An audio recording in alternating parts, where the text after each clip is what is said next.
L-isqof illum qed jiġi jżurna f'isem il-mulej u bħala s-suċċessur tal-Apostli li mgħallem fil-fidi u sinjal ta' komunjoni. Waqt il-purċissjoni tal-bidu tal-quddiesa fil-bib tal-Knisja, l-isqof se jbus il-kurċifiss bħala turija tal-fedeltà tiegħu lejn Ġesu Kristu, l-uniku Salvatur tagħna li f'ismu hu ġie fostna. Imbagħad l-isqof ser jimxi tul il-korsija fil-waqt li jrox fuqna l-ilma mbierek bħala tifkira tal-grazzja tal-Magħmudija. Meta nirċievu fuqna l-ilma mbierek, imbaxxu rasna u nagħmlu s-sinjal tas-salib. Inqumu bil-wieqfa u nkantaw flimkien mal-kor l-innu tal-bidu.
Fl-isem tal-Missier u tal-Iben u tal-Ispiritu Santu. Amen.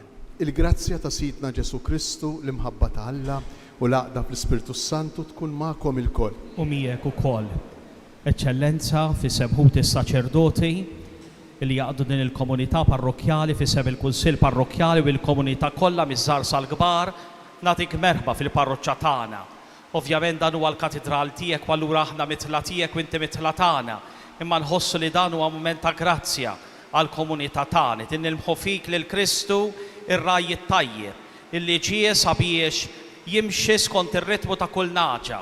U allura nemmen illi dawn il-ġranet sejjer tkun mawn magħna biex tqawwina iddewwi jinnaġa l-feruta, tqawwi dik li hija miġruħa u tagħmlilna kuraġġ ħalli nibqgħu mexxejn il qudiem bħala l-merħla ta' Kristu.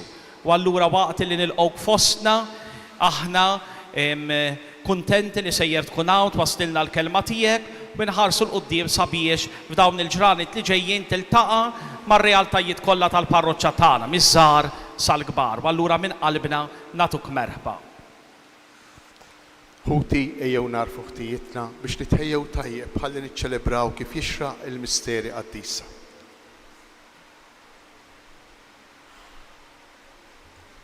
Nistqar l-Alla li jista' kollox u lilkom ħuti li jiena dribt ħafna bil-ħsieb, bil-kliem u bil-emin u billi ħallejt mirjieti, ħtija tiegħi bl-ikbar ħtija tiegħi. Għalhekk nitlob lill-Imqazza Marija dejjem Verġni, lill-anġli l-qaddisin kollha u lilkom ħuti biex titolbu għalija lill-mulej Alla tagħna. Iħenna lina Alla li jista' kollox jaħfrilna dnubitna u jwassalna għal ħajja ta' dejjem.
Gloria in excelsis Deo.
nitolbu.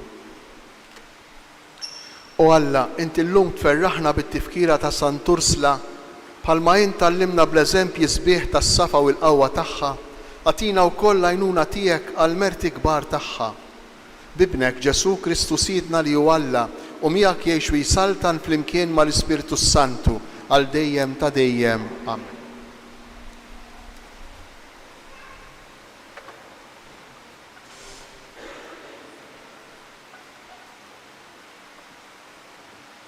Qarim il-ktieb tal-profeta Eżajja. Il-mulej oġbu jaksu bil-mart, tal-li joffri ruħu b'sagrifiċċju ta' riparazzjoni u għat jara nisel u jitawwa l-jemu, u r-rieda tal-mulej isseħ bih.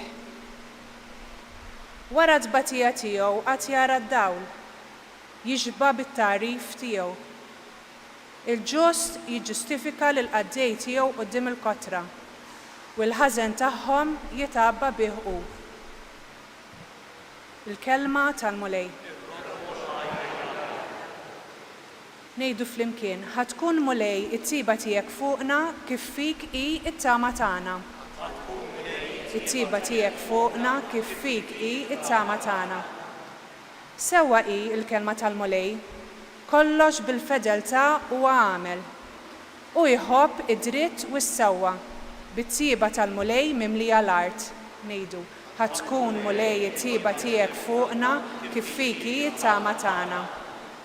Ara għajnejn il-mulej fuq dawk li jibżgħu minnu, fuq dawk li jittamaw fit-tiba tiegħu, biex jeħlisilhom mill-mewt ħajjithom u jaħjihom fi żmien il-ġuħ, ngħidu, ħatkun mulej it-tiba tiegħek fuqna kif fik hi t-tama tagħna. Ruħna tixxenna għall-mulej u l-għajnuna u t-tarka tagħna. Ħatkun mulej it-tiba tiegħek fuqna kif fik hi t-tama tagħna, ngħidu.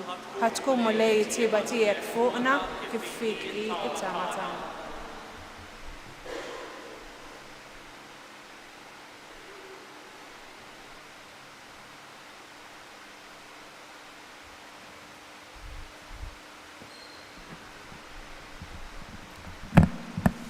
Qari mill-littra lill-Lut, Ħuti. Meta aħna għandna qassis il-kbir li hu tassew kbir, qassis li daħal fis-smewiet Ġesu bin Alla, ħanżommu sħiħa l-fidi tagħna u nistqarruha. Għax aħna m'għandniex qassis il-kbir li ma jistax jagħder id-djufija tagħna, imma għandna wieħed li kien imġarrab bħalna f'kollox minn barra d-dnub.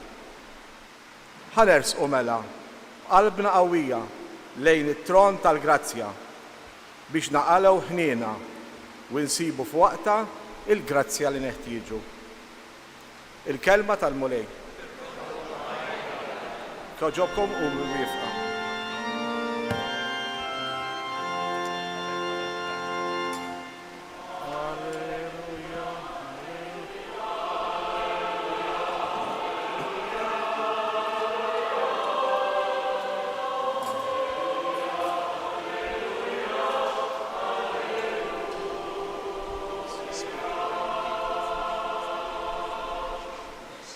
Bin il-bniedem ma ġiex biex ikun moqdi, imma biex jaqdi u biex jagħti ħajtu fidwa għal kotra.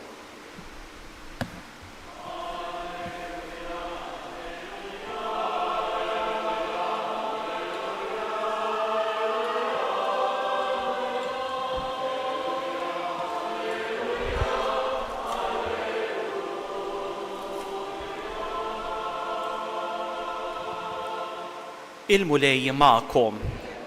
Qarim l-Evanġeljum qaddes skont San Mark.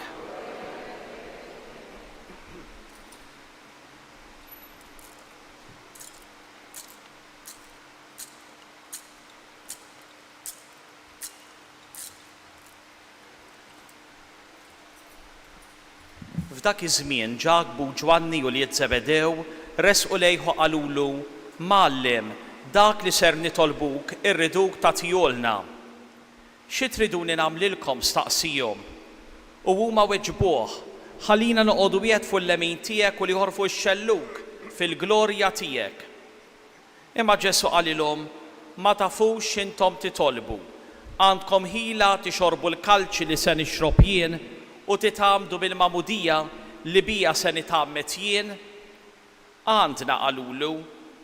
Imbagħad qalilhom Ġesu, il-kalċi li se nixrob jien tixorbu ħiva u titgħamdu wkoll bil-magħmudija li bija se nitgħammet jien. Imma li wieħed joqgħod fuq l-lemin jew fuq ix-xelluk tiegħi din mhijiex ħaġa tiegħi li nagħtiha jien, imma għal dawk li għalihom kienet imħejjija. Il-10 l-oħra meta semgħu dan saħnu għal Ġakbu u għal Ġwanni. Imma Ġesu sejħilhom u qalilhom: tafu intom, dawk in-nies li l-bnedmin jgħodduhom bħala kapijiet tal-pagani jaħkmu fuqhom u l-kbarat tagħhom iħaddmu s-seta tagħhom fuqhom. Fostkom m'għandux ikun hekk. Imma min irid ikun kbir fostkom għandu jkun għaddej tagħkom. U min irid ikun l-ewwel fostkom għandu joqgħod il-sir ta' kulħadd. Għax hekk ukoll bin il-bniedem u ma ġiex biex ikun moqdi, imma biex jaqdi u biex jagħti ħajtu fidwa għal kotra. Il-kelma tal-mulej.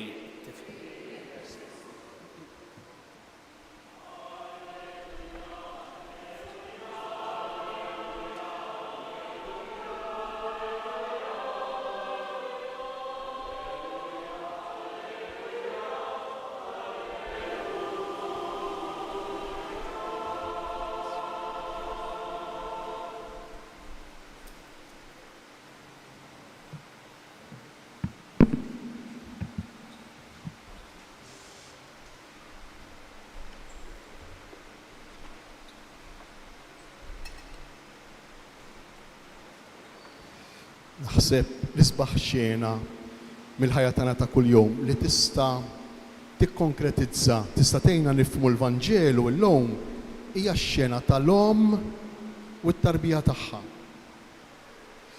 Ħafna minnkom kellkom jew għandkom din l-esperjenza. L-om illi tipprova tara, tipprova taqta, tipprova tinduna x'inhu l-bżonn veru ta' dik it-tarbija biex taqdija. Għax l-imħabba hekk titloba lil dik l-om u tagħmlu b'mod spontanju u tagħmlu saħansitra akkost li ma torqodx, li ma tikolx, akkost tat-tbatija tagħha. Ġesu llum qiegħed jisfidana x'hija sfida, sfida għalija, sfida għalina kollha kemm aħna. Biex din l-immaġni, din l-imħabba, dan is-sens ta' qadej tal-om li tfittex il-bżonnijiet u tfittex li tissodisfa t-tarbija tagħha, nirrepetuha din l-immaġni fir-relazzjonijiet kollha tagħna. Għax bil-mod il-mod aktar ma nikbru, ir-relazzjonijiet minn relazzjonijiet ta' mħabba u ta' qadej faċli jinbidlu f'relazzjonijiet ta' kmand, ta' poter, ta' prepotenza, ta' ordnijiet, ta' obbligi u b'ħafna motivazzjonijiet.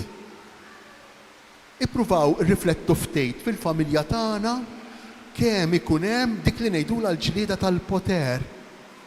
Kultant ma jkunx hemm fuq x'tiġġieled u meta tkun waħdek bi kwietek tgħid imma jien kemm jien moħħi qegħdin niġġieldu fuq dejn il-ħmerija.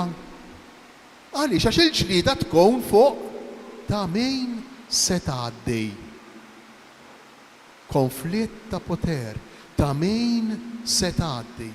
Mhux għax ikun hemm big deal fuq x'tiġġieled, mhux għax ikun hemm xi ħaġa kbir, le, imma l-ġlieda tkun tgħaddix tiegħi jew tgħaddix tiegħek. Araw pereżempju fl-adolescenza, din il-ġlieda kemm tiħrax. Kemm tiħrax. Meta tifel tifla jkollhom 13, 14, 15-il sena, għal kull kelma li jgħidu l-ġenituri, it-tifel adolescenti jrid jgħid totalment bil-maqlub. Totalment bil-maqlub. Ġlieda ta' poter.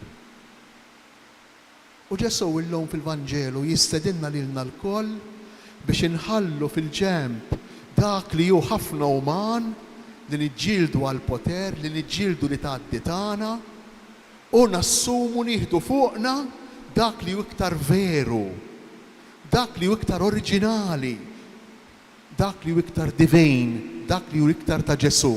Naqdu lil xulxejn, inkunu għaddejja ta' xulxejn, kemm xi ħaġa sabiħa Meta koppja se tiżżewweġ jew koppja miż-żewġa ikollha frasa skop wieħed, ħaġa waħda.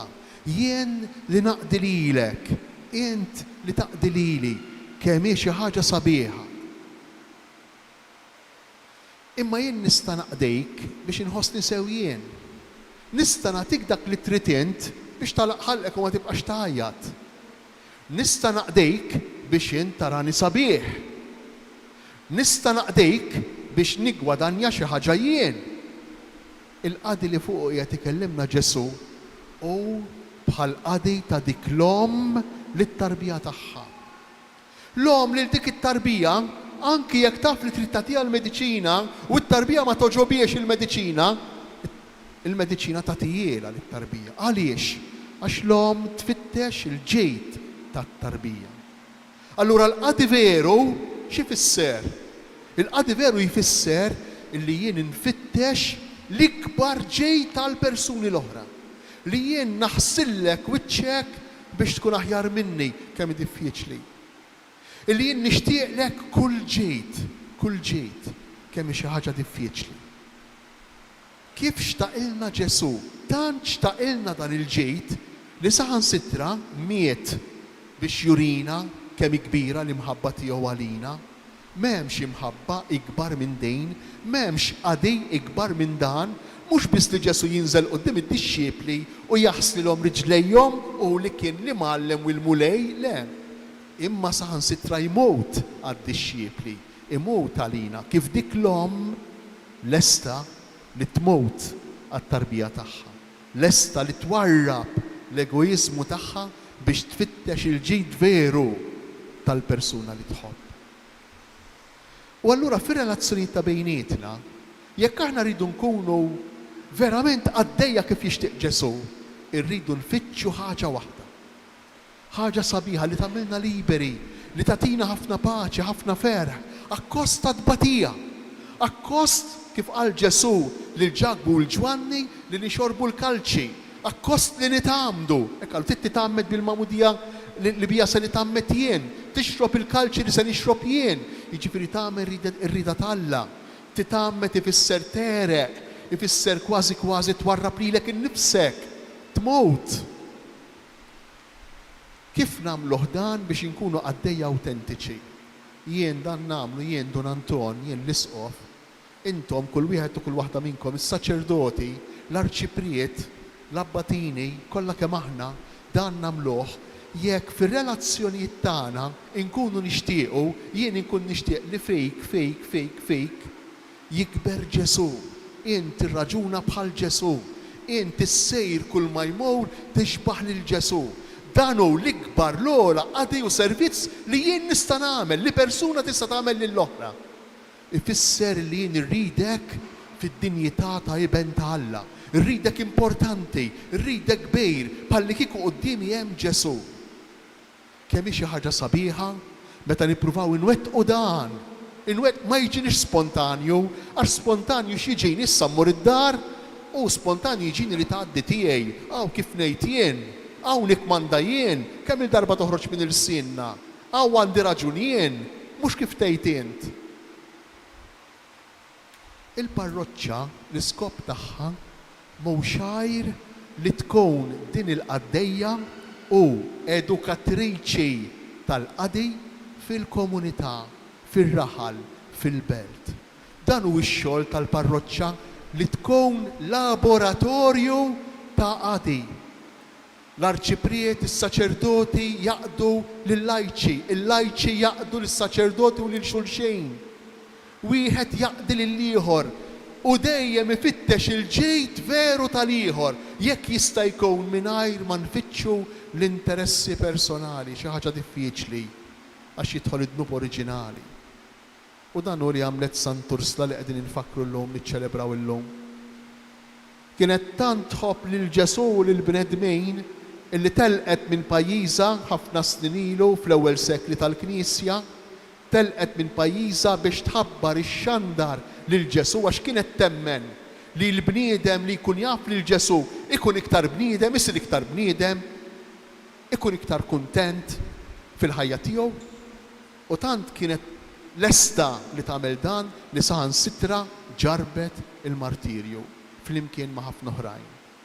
Santa Marija, il-qaddejja tal-mulej, hawnhi l-qaddejja tal-mulej, Sant'Ursula li qegħdin infakru l-lum, jipproteġu, jgħinu, jinkoraġġixxu lil din il-parroċċa għażiża tal-katedral, l-ewwel fost il-membri Kristjani tad-Djoċesi ta' Għawdex, jgħinu lil din il-parroċċa biex tikber f'dan l-ispirtu ta' qadi u flaqa iktar intima u vera mal-persuna ta' Ġesu.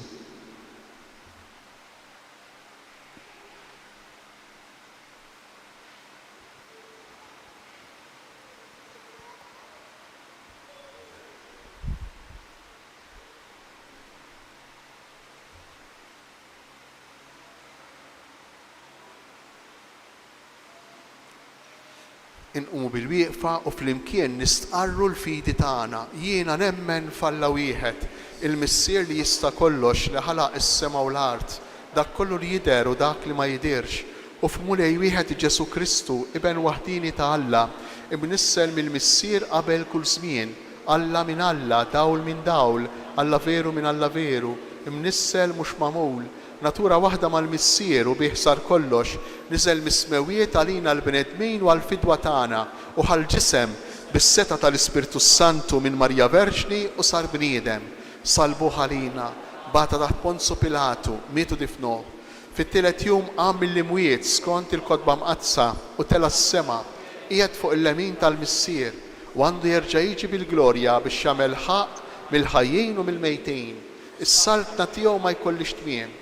U fl-Ispirtu Santu mulej li għati l-ħajja li ġej mill-Missier u mill-Liben li hu meqjum imweġġaħ flimkien mal-Missier u mal-Liben u li tkellem f'hom il-profeti u fi knisja waħda qaddisa kattolika apostolika nistqarma mudija waħda għal maħfra ta' dnubiet nistenna l-qawma mill-imwiet u l-ħajja ta' żmien li ġej. Amen.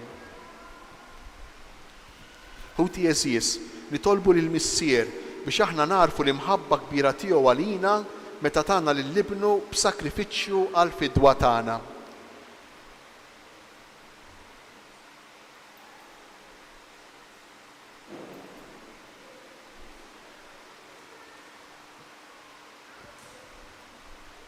Nitolbu għall-Knisja kollha mmexxija mill-Papa Franċisku sabiex tkompli l-missjoni li ġiet abtata lilha li xandar il-Vanġelu sat-trufijiet kollha tal-art.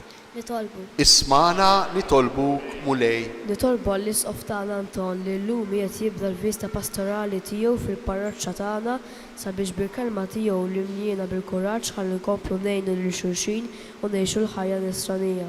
Nitolbu. Ismana nitolbuk mulej. Nitolbuk nissel il-paċi fost il-popli kollha, speċjalment fejn hemm il-gwerra u għal dawk li qegħdin ibatu ħtija tal-gwerra. Nitolbu. Ismana nitolbuk mulej. Nitolbu għal-missjonarji kollha li marru iwaslu il-Vanġelu il-bot minn artna biex inti tkun l-għajnuna u l-faraġġ tagħhom. Nitolbu. Ismana nitolbuk mulej. Nitolbu għal-missjonarji kollha li marru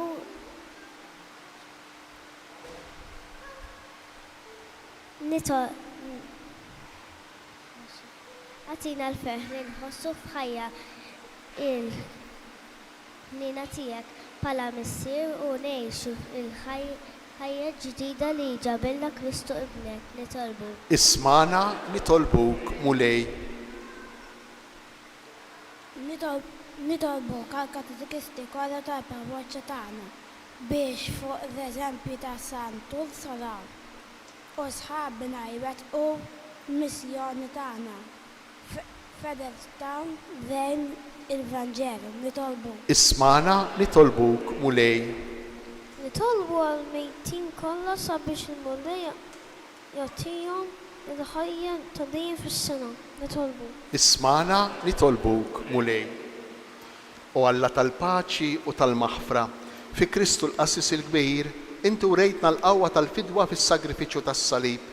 Għatililna li nixorbu l-kalċi ta' rida tiegħek u nieħdu sem fl-ubbidjenza ta' ibnek li jgħix fi saltan għal dejjem ta' dejjem. Amen. Nibqgħu bil-wifqa għall-offertorju. Infakru li l-ġbir kollu ta' dan il-ħadd huwa għall-missjoni. Tistgħu tħallu fil-fert tal-envelopes tal-missjoni li tqasmu f'kull dar.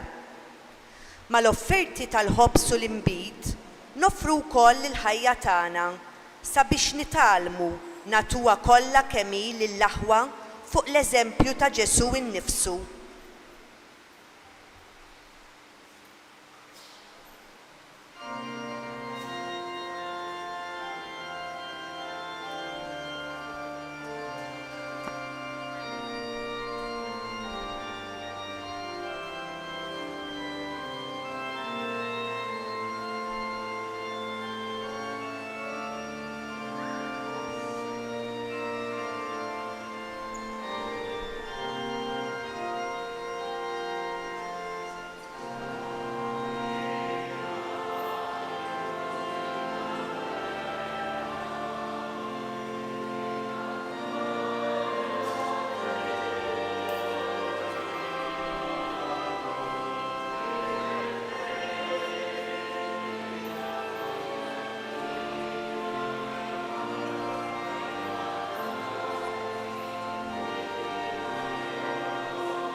Itolbu ħuti biex is-sagrifiċċju tiegħi u tagħkom ikun joġob l-Alla l-Missier li jista' kollox.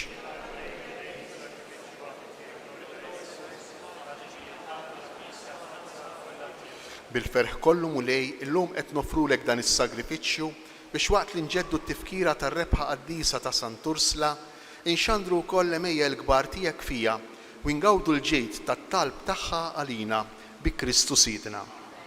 Il-mulej magħkom. Nerfgħu qlubna l-fuq. Niżżuħar lill-mulej Alla tagħna. Sewwa u xieraq tas-sew mulej missier qaddis, Alla ta' dejjem li tista' kollox, tajjeb u taġita għalina li dejjem u kullimkien inroddulek ħajr.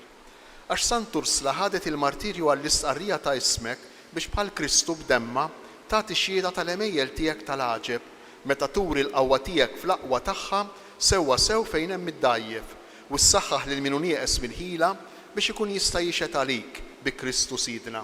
Għalhekk flimkien mal-qawwiet tas-sema qatt ma nieqfu nfaħruk fuq l-art u blajda jintennu lil kobor tiegħek.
Għaddejs tassew int mulej, inti lajn ta' kull qdusija.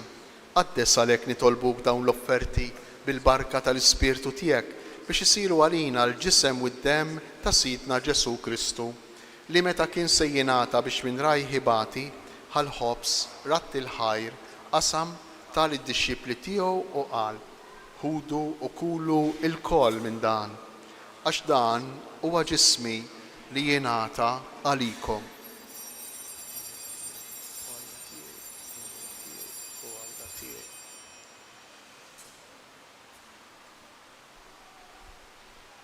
Ekku koll wara li klaħ għal-kalċi reġa' ratti l-ħajr tal-id-dixxipli tiegħu u qal: ħudu u ixorbu minnu il-koll, għax dan huwa l-kalċi ta' demmi tal-patt il-ġdejd li jibqa' dejjem, id-demm li jixxerret għalikom u għall-bnedmin kollha għall-maħfra ta' dnubiet, għamlu dan b'tifkira tiegħi.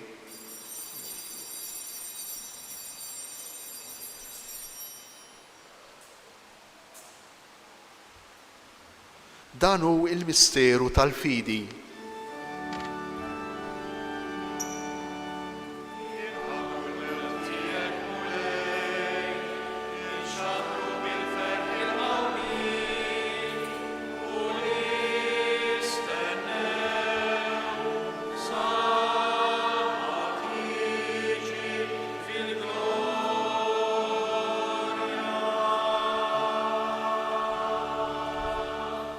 Għalhekk aħna nagħmlu dan b'tifkira tal-mewt u l-qawmien ta' Sidna Ġesu Kristu, nofrulek mulej il-ħobs tal-ħajja u l-kalċi tas-salvazzjoni.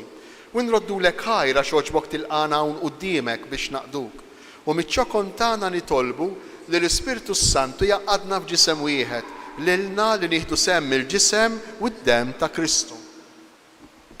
Ftakar mulej fil-Knisja tiegħek imxerda mad-dinja kollha, wettaha fl-imħabba flimkien mal-Papa Franġisku, mal-Isqof tagħna Anton, mal-isfijiet u mal-ministri kollha tiegħek. Ftakar ukoll fil-qaddija tiegħek benefatturi tal-parroċċa tagħna u Mary, Louis u Vivian Abela li jogħġbok issejħilhom għal għandek minn din id-dinja. Għamel li kif huma bil-magħmudija mitu f'ibnek u bħal ibnek, hekk ukoll f'ibnek u bħal ibnek jirxoxtaw għal ħajja. Ftakar ukoll futna li raqdu bit-tama tal-qawmin.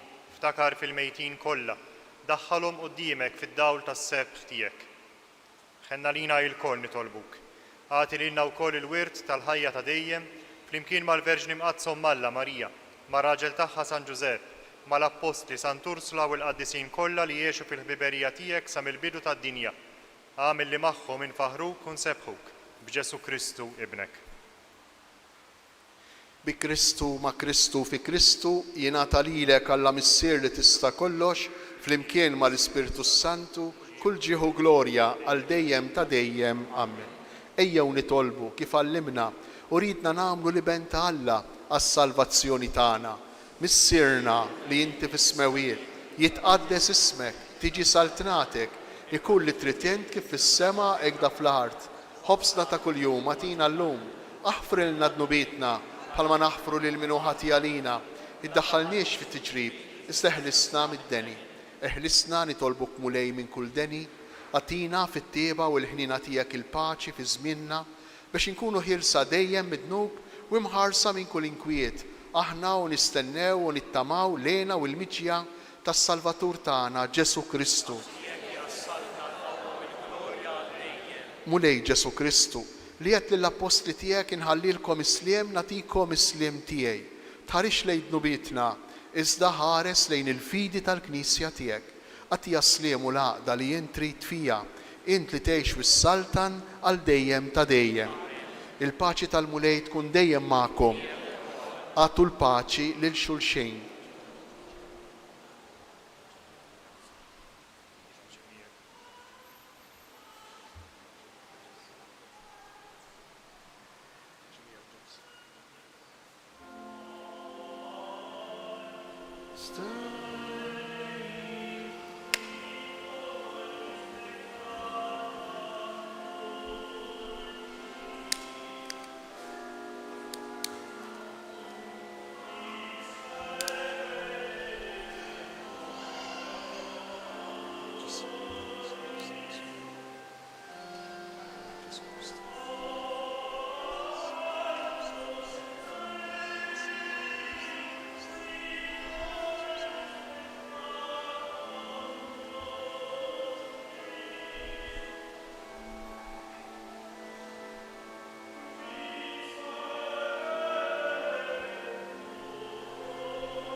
Dan hu l-ħaruf Alla, dan hu Ġesu li jerfa' fuqu l-ħtija tagħna. Ħenjin aħna li aħna mistiedna għal din l-ikla tal-ħaruf. Mulej, ma jistħoqlix li tidħol taħt is-saqaf tiegħi. Istejt kelma waħda u ruħi tkun infejqa. Nippreparaw lilna nfusna qarbin, inħallu lil Ġesu jaqdina sabiex nitalmu minnu naqdu u nagħtu ħajjitna lill-aħwa.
Nitolbu. Mulej, it-qarbina li għamilna fil-festa ta' Sant'Ursula timlina bil-ferħ tas-sema. Fiċ-ċokon tagħna nitolbuk l-għajnuna biex ngħixu ħajja xierqa kif jitolbu minna dawn il-misteri li fihom bil-grazzja tiegħek naqduk b'tant ħerqa. Bi Kristu Sidna. Amen. Issa dritt wara l-qudies għal-isqof sejjer il-tama l-arajjes, il-koppja l-arajjes li qegħdin jitħejjew għal-ħajja miż-żewġa flimkien mal-ġenituri tagħhom. Illum il-laqa sejra tinżamm għan fuq fis-sala ta' Kristu l-Xox. Allura dritt wara l-arajjes u l-ġenituri tagħhom jistgħu direttament jitlu hemmhekk fis-sala.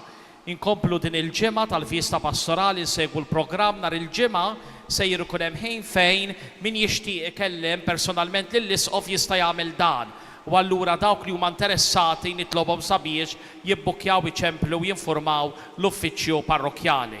Il-lejla nkomplu bil-festa Sant'Ursula fil-5:15 ikun hawn it-talb tas-salmi bil-Malti kollna l-kodba għal kulħadd dawk li jistgħu jiġu ħalli nkomplu dan il-jum ta' festa. Minn qalbi nawguralkom il-festa tajba. Il-mulej magħkom. Iberikkom u jħariskom Alla li jista' kollox il-Missier, l-Iben u l-Ispirtu Santu. Amen. Morru u għejxu fil-paċi ta' Kristu.